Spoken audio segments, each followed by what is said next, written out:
Mesdames, Messieurs, bonsoir et bienvenue dans ce journal de la campagne présidentielle. Voici les titres. Tuerie de Tambacounda, la vérité des faits selon l'envoyé spécial de Dakaractu.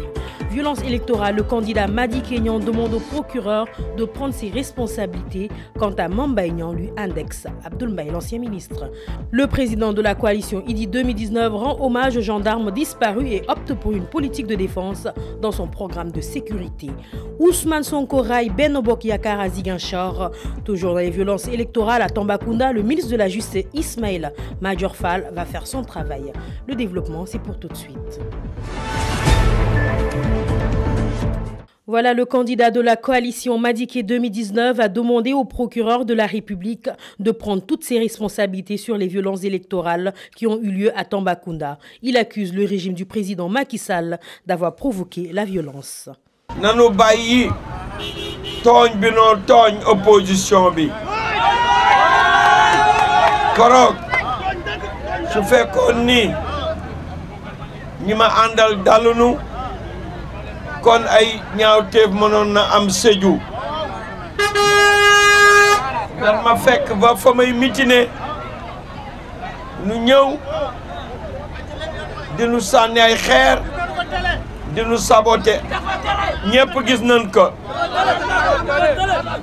ñëpp gis nañu loolu kon man rafetlu ma la fa xew te bëgg naa procureur jël responsabilité am maa ngi avertir gouvernement bi ni leen violence du tax ñu toog fii xoqatal nu du tax ñu toog fii jël di tiitalaate du tax ñu toog fii.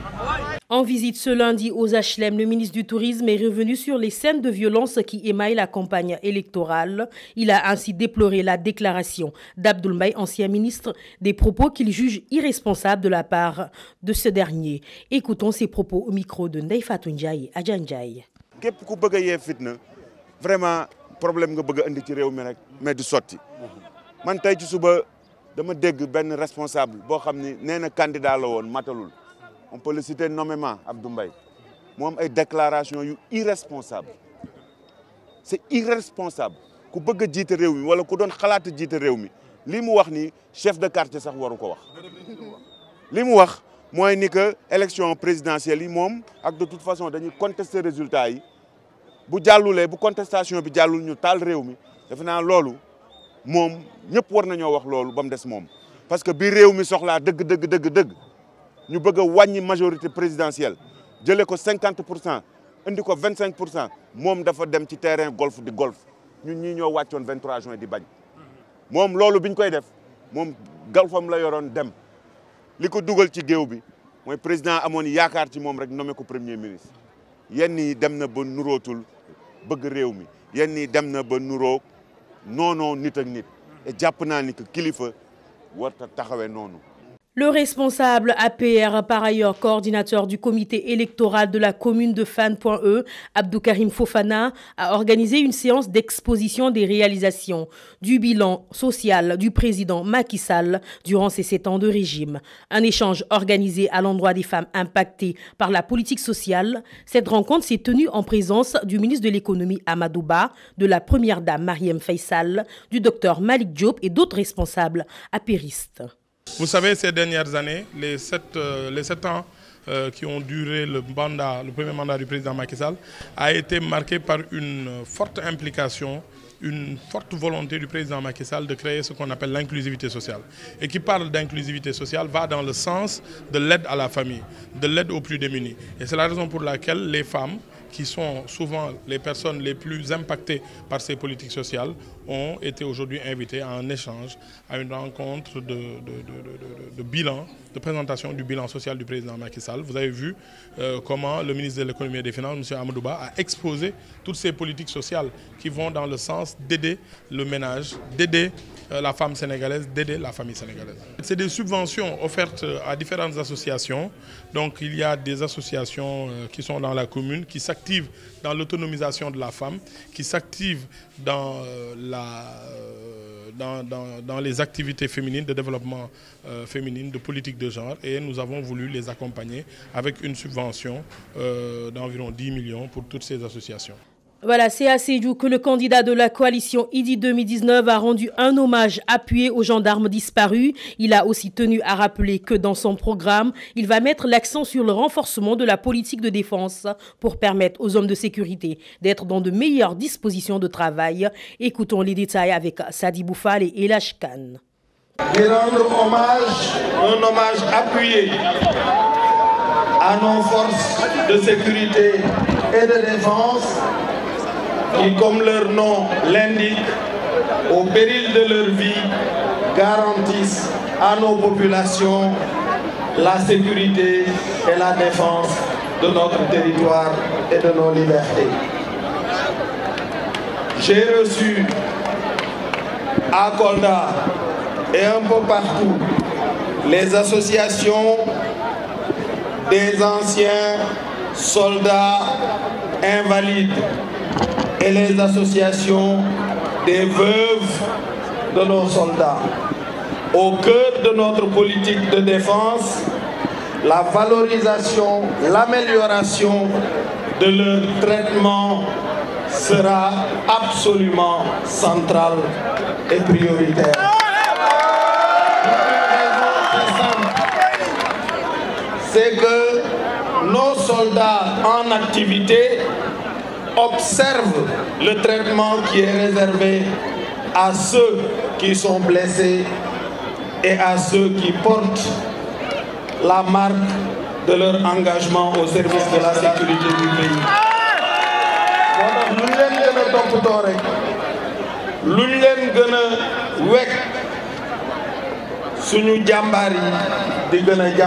Puisque le peuple ne les abandonnera jamais.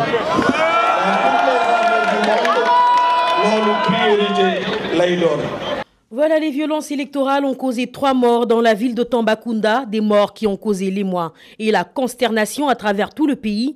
Après le chef de l'État, le garde des Sceaux, ministre de la Justice, s'est prononcé sur la question et rassure. Ses propos avec Yaya Sissoko. Je suis toujours optimiste, même si je reconnais que ces événements sont regrettables et il faut les condamner aussi. Mais je demeure optimiste parce que je pense et je souhaite que ce soit un élément isolé. La campagne électorale se déroule sur l'ensemble du pays globalement plutôt bien. Voilà, et donc je pense que ces événements malheureux ne doivent pas ternir l'image de marque de la campagne électorale. Maintenant, sur les faits proprement dits, les officiers de police judiciaire, la justice se sont saisis de l'affaire et il faut très clairement dire que force restera à la loi parce que les violences, il faut les condamner, il faut les traquer, il faut les juger, il faut les sanctionner de quelque côté qu'elles proviennent ces violences. Donc sur ce plan, la justice va faire son travail comme il faut le faire. Et on va rappeler que force restera à la loi. Et ce n'est pas parce que nous sommes en campagne électorale qu'il va y avoir un affaiblissement de l'autorité ou de l'État. Non, l'État est encore là, l'État est debout, l'État veille. L'élection, c'est juste un moment provisoire. Voilà. Et donc, l'État va veiller à ce que la loi soit respectée sur l'ensemble du territoire national. L'État va veiller à ce que les auteurs de ce meurtre soit jugé conformément à la loi. Bien sûr, en tout cas, dans l'espèce là dont il s'agit, et avant même cette espèce, de façon principielle, les appels à la violence que nous avons entendus proviennent pour l'essentiel de l'opposition. Les appels à brûler les cartes d'électeurs, les appels à empêcher la tenue de l'élection, ça, ce sont des appels qui formellement proviennent de l'opposition. Je veux dire, c'est indiscutable. La matérialité de ce fait n'est pas discutée. Donc, les appels à la violence qu'on a entendus pour l'instant proviennent essentiellement de l'opposition. Il faut les condamner parce que le Sénégal est une démocratie mûre. Aujourd'hui, les conditions d'une bonne élection sont réunies. Le citoyen sénégalais a la capacité, il en est conscient. C'est pour ça que d'ailleurs les citoyens ne répondent pas à ces sirènes de la violence. Les citoyens ne répondent pas aux appels de la violence. C'est pour ça que moi, je condamne fermement les initiatives, les appels, les déclarations appelant à la violence et rappeler que force restera à la loi. la justice va faire son travail et les responsables seront jugés conformément à la loi. Ousmane Sonko, accueilli en euros ce 11 février à Ziguinchor, a eu un gros bain de foule. Tout Ziguinchor était quasiment derrière Ousmane Sonko au stade Jules-François Bocandé. C'était juré qu'ils allaient aujourd'hui faire de cette journée un échec cuisant pour le candidat Ousmane Sonko.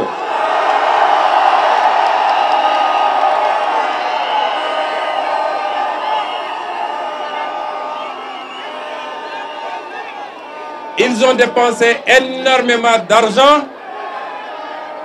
Il paraît qu'aujourd'hui à Ziguinchor, c'était journée 10 000,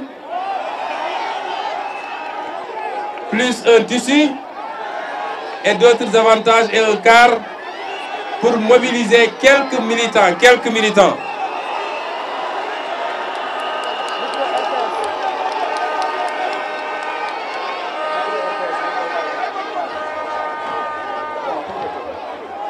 Mais vous avez vu que bi ñu dugg see ci dëkk bi ñoom fi ñu tegoon seeni militants bañ la rombee militants yi dañoo bàyyi foofa daw si ñun.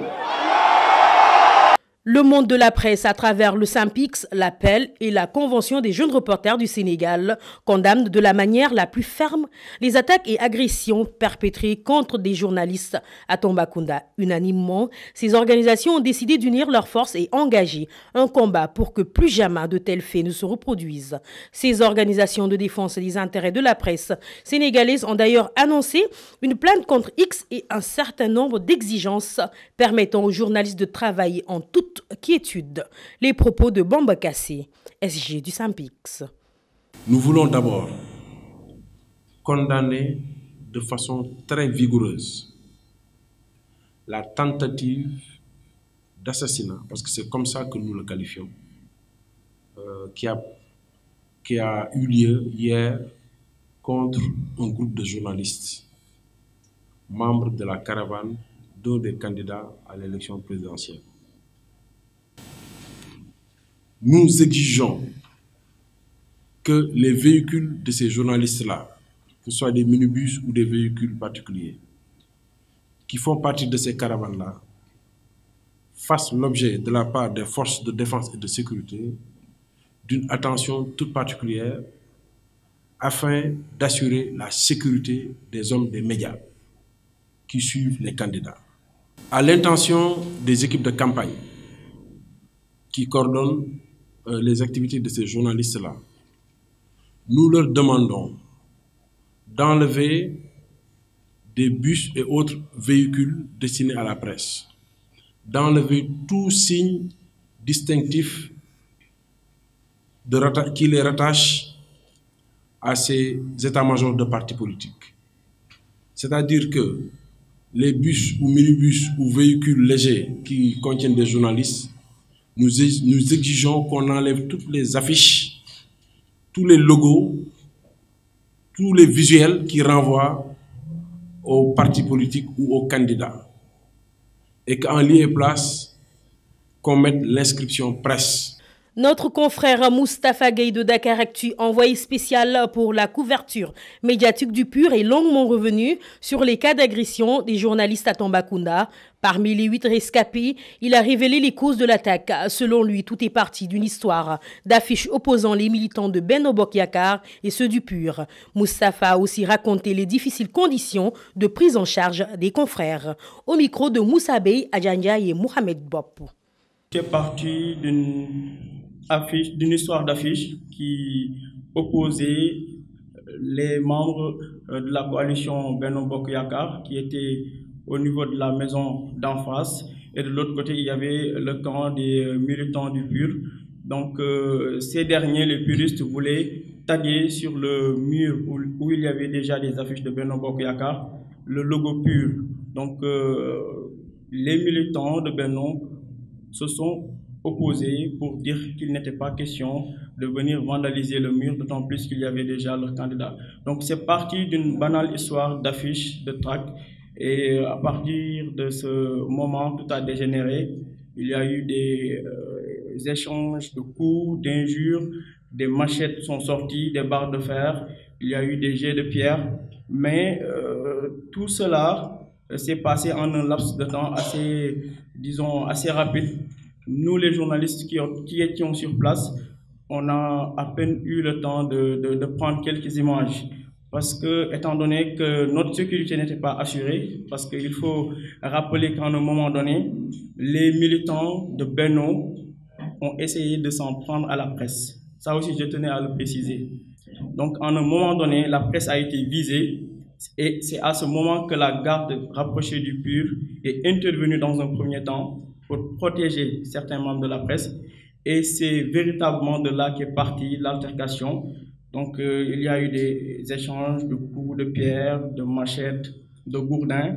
Nous, on s'est repliés au niveau de notre véhicule pour rallier, je ne sais pas si je peux citer l'hôtel, en tout cas l'hôtel où était logé le candidat El Hadji Issa Sall. Parce qu'il faut préciser que nous n'étions pas au même endroit. Le candidat était logé dans un hôtel de la place. Nous, de la presse, qui avions fait pratiquement 9 heures de route, on était logés dans une maison d'hôte, entassés, je vais le dire quand même, dans une chambre où nous étions une vingtaine, dans des conditions véritablement impossibles. Donc, quand nous avons tenté de rallier le candidat Issa Sall dans un hôtel de la place, après qu'il y ait eu ces bagarres et tout, nous avons appris dans les ondes de la RFM que malheureusement il y avait eu mort d'homme. Donc c'est véritablement de là qu'est parti, disons, le soulèvement populaire qu'on a noté là-bas. La population s'est soulevée d'un seul homme pour venir s'en prendre à la délégation, à la caravane du PUR. En ce moment, il ne faisait plus le distinguo entre les journalistes qui venaient faire leur travail de façon professionnelle et les militants du PUR. Donc, on n'a pas compris en ce moment pourquoi la presse était visée. On n'a pas compris. Avant de terminer l'information, bref. Après les attaques qui ont causé la mort de 3 militants de l'APR à Tambacounda, l'enquête menée par la gendarmerie est allée vite pour porter ses fruits. Selon des informations de la rédaction de Dakaractu, 24 éléments du PUR ont été arrêtés par la gendarmerie et déférés directement au parquet. Toutes leurs armes qui sont interdites d'usage en cette période de campagne ont été saisies, un arsenal d'armes blanches récupéré par les gendarmes. Rappelons que hier, des éléments de la garde rapprochée de El Hadji Issa Sall ont attaqué des militants de l'APR avant de poignarder le tailleur Ibou Diop à 3 reprises et caillasser sa tête avec une brique devant sa mère. Ces attaques ont aussi causé la mort de Mathieu, conducteur du moto de Jakarta et gérant de Babyfoot, et un autre militant de Macky Sall. Plusieurs autres jeunes ont été blessés au couteau et à la hache. Les journalistes qui étaient accrédités pour la couverture médiatique avec le Parti de l'Unité du Rassemblement sont de retour à Dakar. Nous y reviendrons dès qu'il y aura nouvelle.